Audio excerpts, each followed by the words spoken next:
warahmatullahi wabarakatuh. Selamat berjumpa, salam budi luhur. Ketemu lagi di mata kuliah jaringan komputer. Hari ini kita sudah masuk di pertemuan ketiga. Nah, kita akan membahas mengenai data.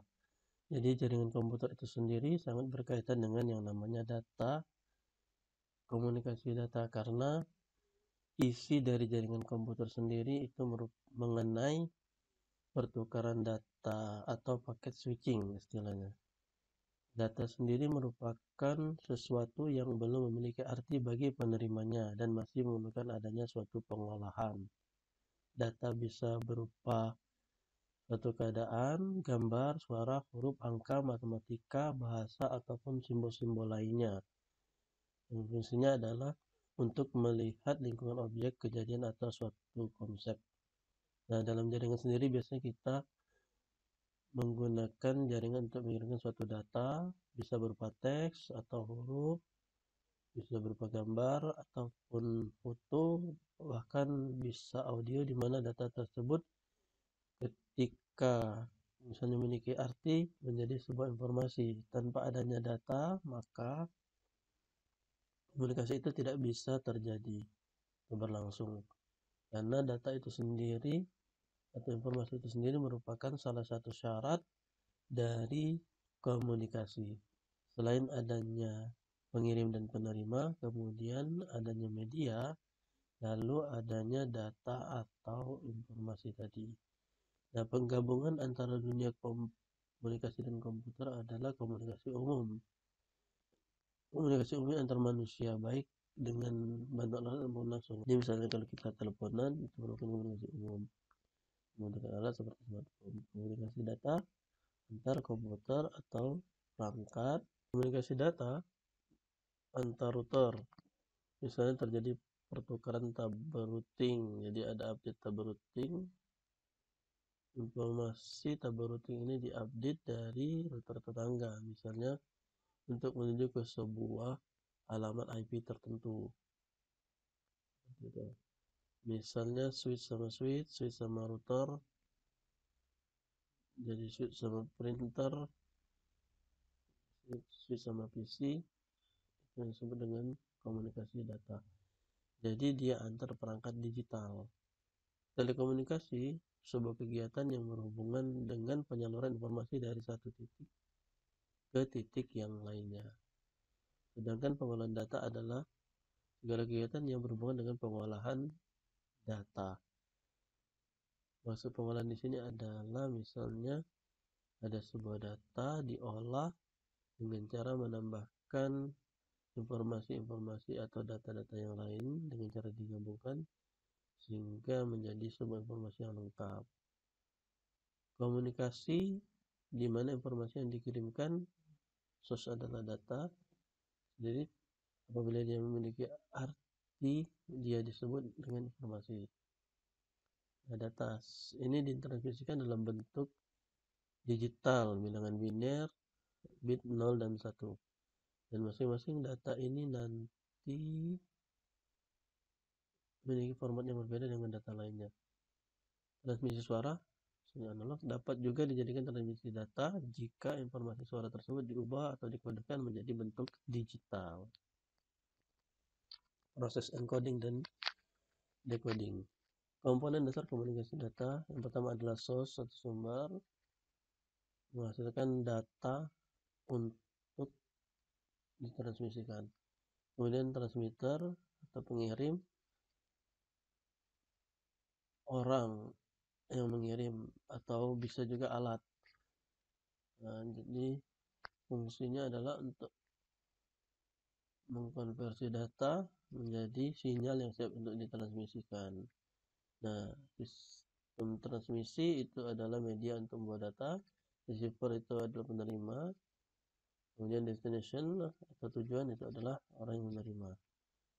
Kemudian dari data tadi, ketika tadi misalnya dia sudah dikirimkan di sebuah jaringan, kita harus bisa mendesain gambar dari jaringan itu sendiri. Nah, selanjutnya setelah kalian memahami mengenai komunikasi data, kemudian data informasi, kemudian komponen dari data, Nah, sekarang kita masuk ke desain dari jaringan, yaitu yang disebut dengan topologi. Topologi sederhananya adalah desain. Nah, kalau berhubungan dengan desain, berarti berhubungan dengan yang namanya gambar atau pola. Nah, pola-pola yang ada itu di jaringan disebut dengan topologi. Ketika polanya menyerupai bintang, misalnya, dia akan disebut topologi bintang. Ketika dia menyerupai lingkaran, maka dia disebut topologi ring. Meskipun pada kenyataannya nanti ketika kalian mendesain, dia tidak harus persis sama seperti bintang. Yang kita lihat pola komunikasinya. Jika desain atau pola jaringan komputer yang dibuat itu nantinya terpusat, memiliki satu titik akses, nah itu bisa disebut dengan misalnya topologi star, meskipun dia tidak menyerupai bintang, misalnya dalam hal penempatan perangkat.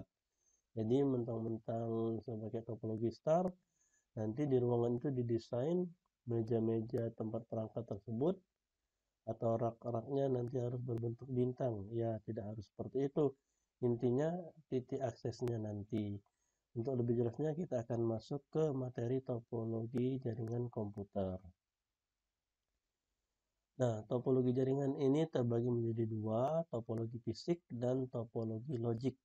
Apa perbedaan antara topologi fisik dan logik tadi? Kalau fisik ini berkaitan dengan fisikal. Intinya kalian bisa melihat seperti pemasangan kabel, meletakkan perangkat harus di mana, meletakkan sebuah switch, itu topologi fisik, jumlahnya ada berapa, panjang kabelnya berapa, akses poinnya di mana.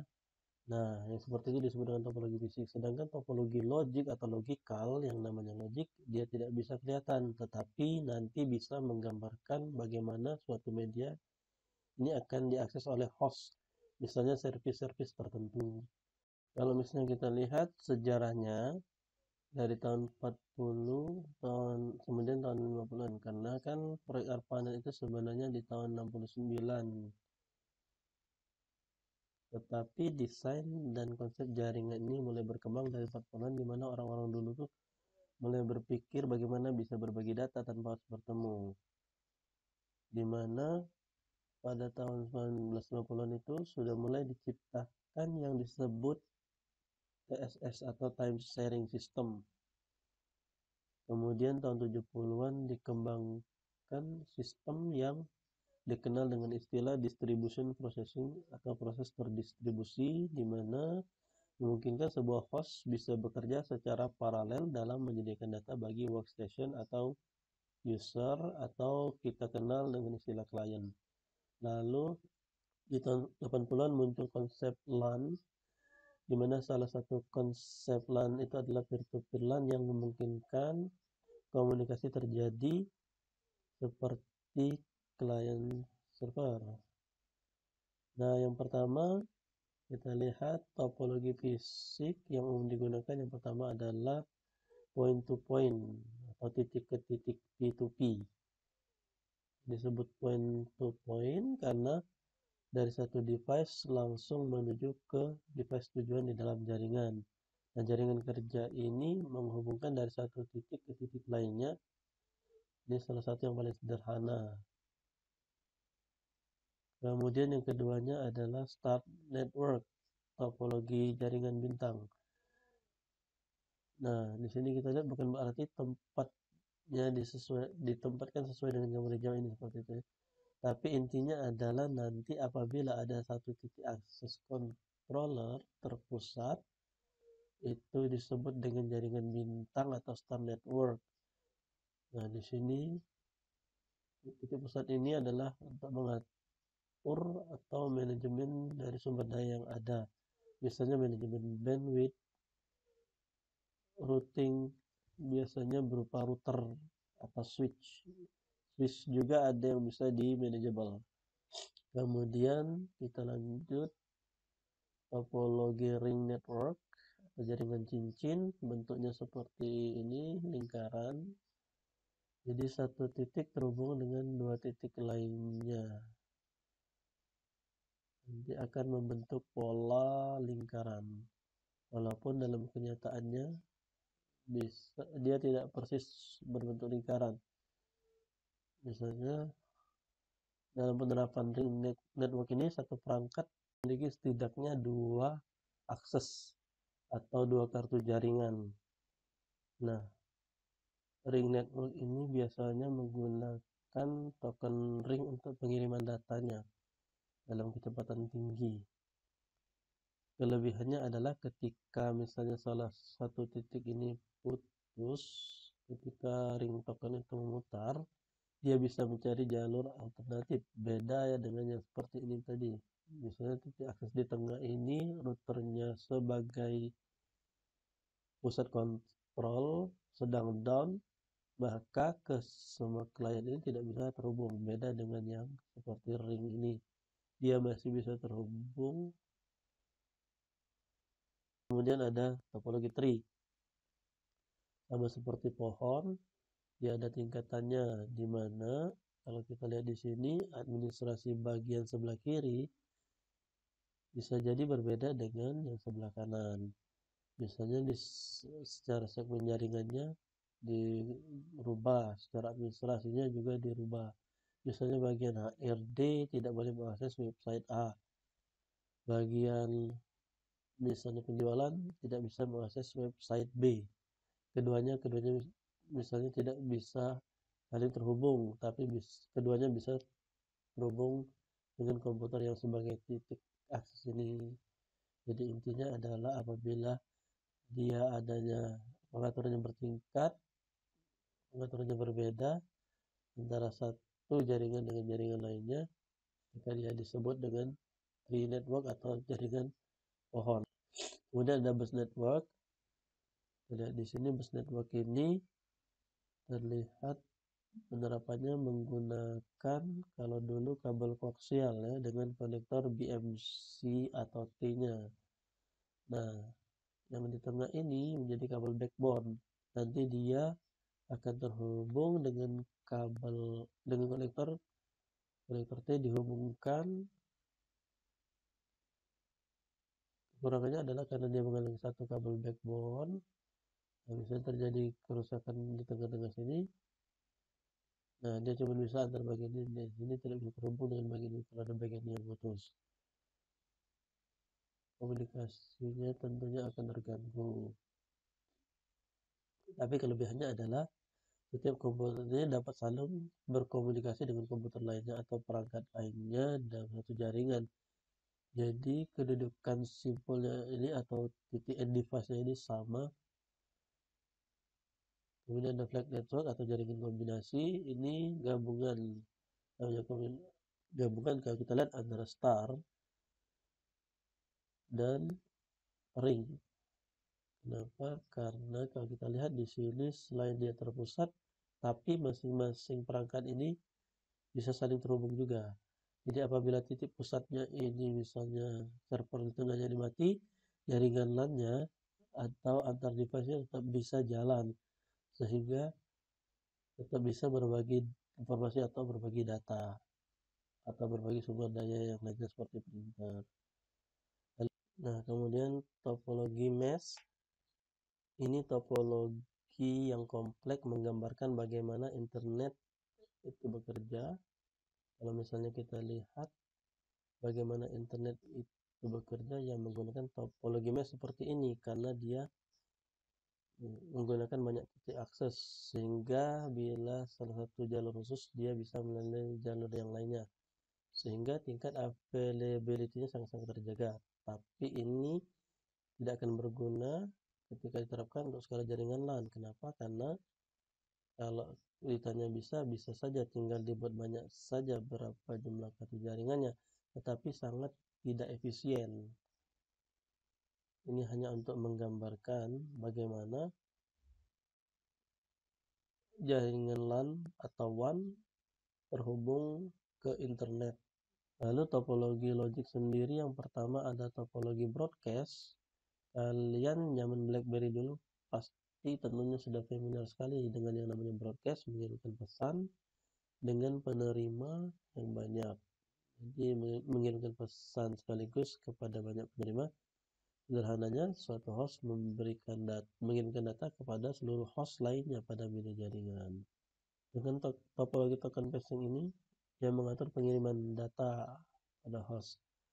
Jadi hanya untuk host tertentu di mana pengiriman data ini akan dititipkan ke sebuah token, di mana token akan terus berputar menyeluruh dari host ke host lainnya, sehingga ketika token tersebut sampai pada host untuk mengirimkan data, dia akan mengirimkan data melalui token tersebut. Host ini dapat mengirimkan data jika host tersebut memiliki token. Supaya apa? Supaya collision atau mental data dapat dicegah. Nah, ini elemen komunikasi seperti yang gambar tadi, ada source. Kalau misalnya kita lihat di slide sebelumnya, di bagian ini, komponen dasar komunikasi, gambarnya itu kurang lebih seperti ini. Jadi ketika misalnya mengirimkan gambar pemandangan seperti ini dari satu device ke tujuan, gambar ini nanti akan di encoding, jadi dirubah formatnya dari JPEG menjadi bentuk biner digital 0101 tergantung polanya. Lalu dari biner tadi akan diubah lagi, misalnya karena dia dari smartphone akan dikirim ke BTS melalui sinyal. Nah, sinyal di sini berubah menjadi analog karena dia melalui gelombang radio. Lalu kalau ditransmisikan melalui medianya, nanti akan diterima oleh perangkat penerima, lalu di decoding lagi. Jadi dari digital ke analog, analog kembali ke digital, kemudian di decoder menjadi format JPEG, lalu bisa ditangkap gambarnya. GIF tidak bisa tercapture. Nanti ketika proses ini berjalan sampai di laki berbaju merah ini, dia akan mendapatkan gambar yang sama. Jadi komunikasi ini bisa terjadi dimulai dengan sebuah pesan atau informasi yang dikirim dari satu individu atau perangkat ke perangkat lainnya atau individu lainnya, di mana orang itu akan memberikan informasi menggunakan banyak metode. Misalnya tatap muka seperti yang sudah kita bahas kemarin, face to face, melalui media seperti telepon, smartphone. Lalu komunikasi itu mempunyai 3 elemen yang sama atau umum. Adanya pengirim, penerima, adanya pesan, dan adanya media. Oke, komunikasi yang terjadi kalau misalnya kita lihat di sini, tentunya di dalam jaringan pasti terjadi yang namanya multiple komunikasi atau banyak komunikasi. Itu ada yang namanya besaran bandwidth. Bandwidth itu merupakan lebar pita untuk pengiriman data. Kalau misalnya di jaringan kabel UTP maksimal misalnya di perangkat dengan kategori tertentu bisa 100 mega atau bisa juga yang sampai 1 giga seperti Cat 5e, itu bisa sampai 1 giga besarannya. Nah, apabila misalnya data tersebut dikirimkan sekaligus, misalnya lebar yang bisa ditampung dari sebuah media itu 1 giga, kalian mengirimkan sebuah file besarannya 5 giga, maka tentunya akan penuh jalur komunikasi tersebut, sehingga orang lain mau menggunakan jaringan yang sama tentunya akan delay, harus menunggu dulu. Nah, oleh karena itu supaya tidak seperti itu, maka dibuatlah segmentasi, yaitu memecah komunikasi itu menjadi bagian-bagian kecil. Fungsinya buat apa? Supaya ketika misalnya kalian mengirimkan gambar yang besar dipecah menjadi banyak bagian. Konsepnya kalian kirim segmen tadi di dalam kabel tadi, medianya nanti akan berurutan atau bergantian dengan komunikasi dari teman kalian. Contohnya nih, orang laki-laki berbaju ungu ini warna kuning, yang wanita ini warna merah, dia mengirimnya gantian seperti itu, misalnya merah kuning, atau bisa juga merah kuning, tergantung prioritasnya. Jadi secara teori komunikasi single komunikasi sendiri itu mengirim sekaligus file ukuran 5 GB bisa-bisa saja, tapi kan tidak efektif dan efisien untuk user lain juga. Oleh karena itu, pendekatan yang paling mungkin adalah membagi data menjadi ukuran yang lebih kecil sehingga bisa lebih di-manage. Nah, karena datanya dipecah menjadi kecil-kecil, nantinya itu akan ditandai dengan number, sehingga nanti ketika diterima bisa disusun ulang dan bisa menampilkan data yang sempurna. Kalau kita lihat di sini, multiplexing adalah proses penyampaian data di dalam media. Tentunya ketika kalian mengirimkan data, jangan sampai ada yang namanya collision, tabrakan data dengan data orang, sehingga pendekatan yang paling mungkin adalah membatasi conversation ini dengan urutan yang disebut dengan multiplexing, yaitu menggunakan masing-masing user ini bagian dari bandwidth, misalnya satu bandwidth user yang lainnya, satu bandwidth user yang lainnya. Kemudian multiple keys are label, maksudnya data yang dipecah tadi akan diberi label, fungsinya adalah untuk order dan assembly.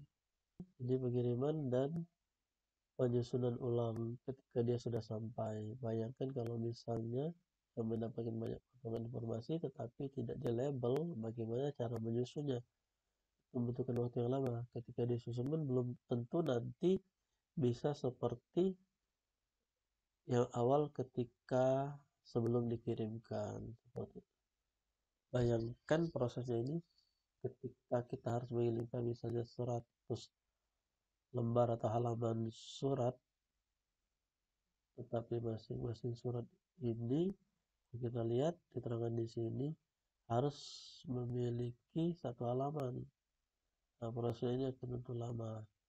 Pengirimannya itu kita harus mengisikan alamat, label, nomornya, surat 1, nomor 2, nomor 100, seperti itu. Kemudian pengirim, penerima, lalu membuka seratusan surat tadi. Ini akan membutuhkan waktu yang cukup banyak bagi pengirim dan penerima. Tapi kalau tidak seperti itu, maka tidak efektif tadi, karena dikirimkan sekaligus bandwidthnya itu penuh. Kemudian di sini klasifikasi jaringan komputer kita sudah bahas, LAN dan WAN, kemudian internet. Nah, lalu apa bedanya internet dengan intranet? Jadi kalau manual berdasarkan area geografis, nah kalau internet ini berbeda. Nah, kalau internet jaringan publik, sedangkan intranet itu sendiri itu jaringan private, jadi tidak terbatas, hanya dalam lokasi saja. Jadi misalnya dia jaringan sebuah bank yang memiliki infrastruktur sendiri menggunakan satelit misalnya, yang orang lain tidak bisa memakai jaringan tersebut, nah itu disebut dengan jaringan intranet. Misalnya jaringan perusahaan A, kantor cabangnya ada di Pangkal Pinang, kantor pusatnya ada di Jakarta, mereka membuat jaringan fiber bawah laut yang menghubungkan kantor pusat dengan kantor cabang. Nah, itu disebut dengan intranet. Kemudian ada satelit, menggunakan itu untuk komunikasi jarak jauh. Kemudian berdasarkan media transmisi ada broadcast sama point to point. Kalau broadcast dikirim ke semuanya, kalau point to point dari satu titik ke titik tujuan. Berdasarkan sistem koneksi ada client server sama peer to peer.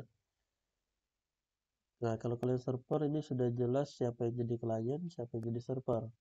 Rule-nya atau perannya itu sudah jelas ketika kalian mengakses halaman google.com misalnya. Ketika kalian sebagai klien dan server Google-nya itu servernya sebagai server, jadi server itu yang melayani. Dan kalau peer to peer itu bisa berubah, bisa jadi sisi A itu sebagai klien, sisi B sebagai server, tapi bisa bertukar peran, sisi A sebagai server, sisi B sebagai klien, tergantung siapa yang melayani atau yang menyediakan data. Kemudian berdasarkan media transmisi ada wired, ada kabel atau wireless atau wifi. Jadi berbasis kabel atau berbasis sinyal. Kemudian untuk bentuk komunikasi data ada simplex line, half duplex, dan full duplex. Simplex berlangsung satu arah seperti komunikasi radio. Jadi misalnya pemancar, kalian punya perangkat radio, kalian mendengarkan siaran radio hanya satu arah dari pemancar ke perangkat penerima. Nonton TV dari satu TV dipancarkan ke TV kalian satu arah. Kemudian ada half duplex. Nah, ini dua arah tapi bergantian seperti HT, handy talkie. Kalau mau ngomong ya gantian, nggak bisa dipencet bareng seperti itu. Kan datanya. Lalu ada full duplex. Nah, full duplex ini komunikasi dua arah dan bisa secara serentak melakukan kegiatan bersama-sama atau saling bertukar informasi atau posisi. Jadi misalnya satunya mengirimkan data, satunya juga bisa mengirimkan data secara bersamaan. Jadi komponen komunikasi data ada pengirim, penerima data, media pengiriman, kemudian protokol. Protokol sudah kita bahas, yaitu sebuah aturan. Fungsinya adalah mengatur agar komunikasi yang terjadi itu bisa berjalan dengan baik atau successful. Kemudian media transmisinya paling berbasis kabel, ada kabel T-Spare, salah satunya ada UTP, kemudian ada STP. T-Spare ini disebut twist karena dia dililit, misalkan putih dengan hijau, coklat dengan putih. Nah, masing-masing warna tadi berlilitan, makanya disebut T-Spare. Kemudian kabel koaksial seperti kabel antena televisi. Dulu kabel koaksial digunakan dengan jaringan, tetapi dari sisi harga kabelnya lebih mahal dibanding dengan T-Spare. Jadi orang sekarang lebih banyak menggunakan kabel T-Spare, baik UTP atau STP. Kemudian ada fiber optik, ada wireless atau kabel, kemudian ada satelit. Nah, satelit ini bekerja frekuensinya itu 40, umumnya dari 2 hingga 40 MHz. Nah, protokol adalah sudah kita singgung sebelumnya. Fungsinya adalah untuk mendefinisikan beberapa fungsi yang ada dalam sebuah jaringan komputer. Dalam mendefinisikan fungsi tadi ada beberapa hal yang harus diperhatikan. Yang pertama adalah sintak, kemudian semantik, dan ketiga timing. Sintak itu adalah untuk format data dan cara pengkodaan. Kemudian semantik, mengetahui maksud dari informasi yang dikirim dan mengenai kesalahan yang terjadi dari informasi tadi. Akhirnya data itu ketika dikirimkan enkapsulasi dulu. Ada headernya, ada isi datanya, dibungkus dengan menambahkan informasi tertentu. Ada formatnya. Jadi bukan berarti data tersebut langsung dikirimkan. Ya, ada perubahan dari data jadi paket jadi frame, ya, seperti itu. Kemudian timing ini digunakan untuk mengatur kecepatan dari transmisi data. Lalu ada fungsi protokol, fragment, dan assembly. Fungsinya adalah untuk membagi informasi fragment, lalu informasi yang dikirim dipecah menjadi beberapa paket ini pada sisi pengirim. Setelah diterima, maka sisi pengirim akan menggabungkan kembali menjadi paket yang utuh. Enkapsulasi yang tadi itu melengkapi berita yang dikirimkan dengan alamat, MAC address, alamat pengirim, alamat tujuannya, dan kode-kode koreksi yang lainnya. Lalu correction control fungsinya adalah untuk membuat sebuah hubungan komunikasi dari transmitter dan receiver dan kirim ke penerima.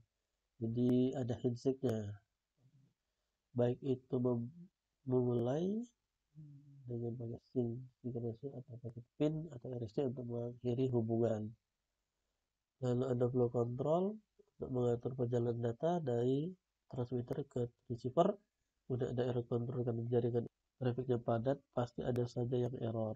Nah, di situ ada mekanisme untuk mengaturnya, bagaimana data tersebut ketika didapatkan error itu bisa diminta atau di request ulang atau dikirimkan ulang sehingga pengirim atau penerima itu nanti mendapatkan data yang dikirim oleh si pengirim dengan baik. Kemudian transmission service fungsinya adalah untuk memberi pelayanan komunikasi data khususnya dari sisi keamanan dan perlindungan data. Jadi ada mekanisme untuk mengamankan. Kalau enggak, orang yang mengetahui teknik komunikasi akan dengan sangat mudah menjebol atau mengetahui isi komunikasi dari orang seperti itu. Ini materi di pertemuan ketiga. Apabila ada pertanyaan, silakan ditanyakan nanti melalui Classroom atau melalui WA Group. Untuk slide terakhir ini adalah peluang di bidang jaringan, tidak hanya bidang jaringan tapi ada di IT position seperti programmer sampai engineer, database administrator itu kan harus memahami. Dia menjadi satu new title, network architect, e-commerce site designer, information security, bahkan orang-orang non IT job misalnya di pabrik, manajemen atau medical, di peralatan kesehatan harus mengetahui juga bagaimana cara menggunakan perangkat jaringan, bagaimana cara memasang switch, misalnya instalasi switch seperti itu. Apalagi misalnya di sebuah organisasi yang tidak memiliki tenaga kerja yang bersertifikasi IT. Nah, seperti saat ini. Jadi apalagi untuk kalian yang memang kuliah di bidang IT, tentunya ini merupakan peluang. Lebih saat ini di mana jaringan itu menjadi hal yang sangat-sangat penting. Di masa pandemi, kalian bisa menawarkan jasa, misalnya instalasi jaringan di kantor-kantor atau di sekolah ataupun untuk instansi-instansi yang lainnya. Ini tentunya dari sisi finansial juga menguntungkan. Pertemuan hari ini cukup sampai di sini. Terima kasih perhatiannya. Mohon maaf. Wassalamualaikum warahmatullahi wabarakatuh.